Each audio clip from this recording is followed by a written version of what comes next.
السلام عليكم ورحمة الله وبركاته. أهلا وسهلا أعزائي الطلبة والطالبات. معاكم ميسيو محمد خالد مدرس لغة فرنسية. إن شاء الله هقوم بشرح منهج كليب أدو للثانوية العامة فتابعونا. Aujourd'hui, je vais expliquer les articles en français. طبعا النهاردة هشرح لكم الأدوات. أولا الأدوات بتنقسم إلى 4 أنواع: les articles indéfinis وهي أدوات النكر.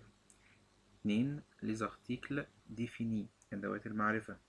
les articles contractés أدوات المضامة. les articles partitifs أدوات التجزئة.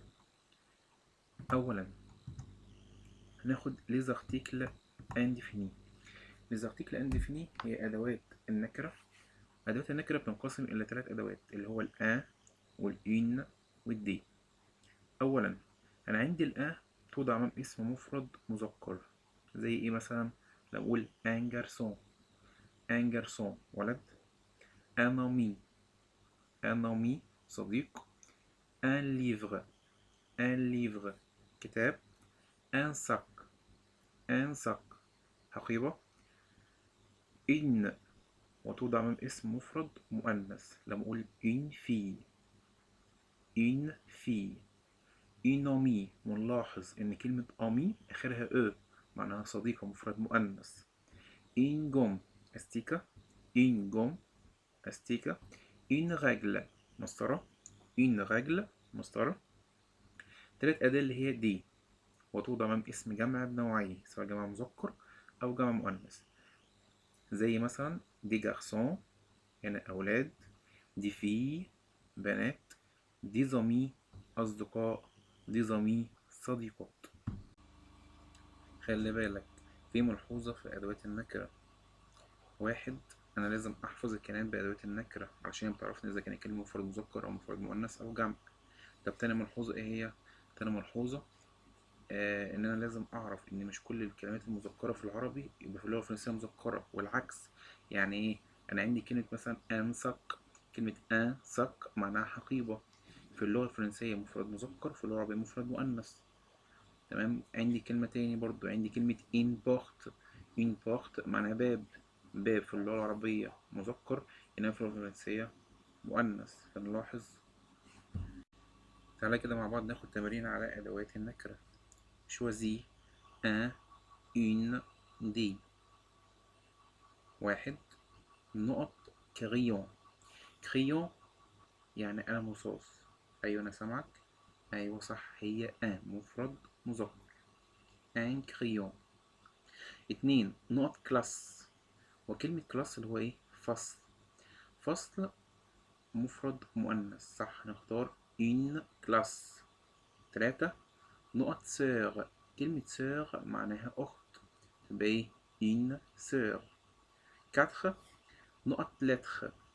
طبعا لتر هنا دي جمع، ليه؟ لأن آخرها حرف الاس. 5 نقط أمي. أمي مفرد ايه؟ مؤنث، حتى آخرها حرف ايه؟ أ، يبقى une amie. 6 نقط إيكول. كلمة إيكول معناها مدرسة، مدرسة مفرد مؤنث، تبقى une école. 7 نقط أونكل. يعني أونكل طبعا عارفين يعني ايه أونكل، يعني عم مفرد مذكر، يبقى ان أونكل، ان. 8 نقط طونت. طونت مفرد مؤنث، تبقى إن طونت. 9 نقط استيلو. طبعا استيلو هنا نختار مين؟ دي. طب ليه آخرها حرف الاس؟ علشان جمع. 10 نقط بنطلون. طبعا بنطلون مفرد مذكر، يبقى ان بنطلون. اهو معانا الإجابات: un crayon، une classe، une sœur، des lettres، une amie، une école، un oncle، une tante، des stylos، un pantalon. ندخل على تاني حاجة أدوات المعرفة. les articles définis أدوات المعرفة. يعني كلمة معرفة هي معرفة بألف ولام ال. طب عندي كام أداة؟ عندي 4: le، la، الأبستروف، لي. أنا عندي le توضع أمام اسم إيه؟ مفرد مذكر بدأ بحرف ساكن، زي عندي le garçon الولد، le livre الكتاب. طب عندي la توضع أمام اسم مفرد مؤنث بدأ بحرف ساكن. لا في، البنت، لا جم، الأستيكة.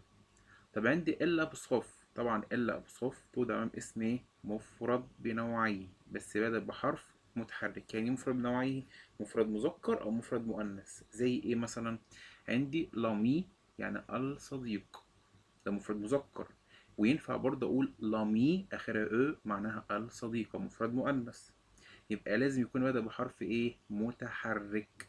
طبعا عندي الأوتيل، الفندق. طيب عندي ليه وتوضع أمام اسم جمع بنوعيه سواء جمع مذكر أو جمع مؤنث بادئ بحرف ساكن أو متحرك. زي عندي لي جارسون الأولاد، لي في البنات، لي زامي الأصدقاء، لي زامي الصديقات. تعال نحل مع بعض على أدوات المعرفة. شوازي، لو، لا، الأبوستروف، لي.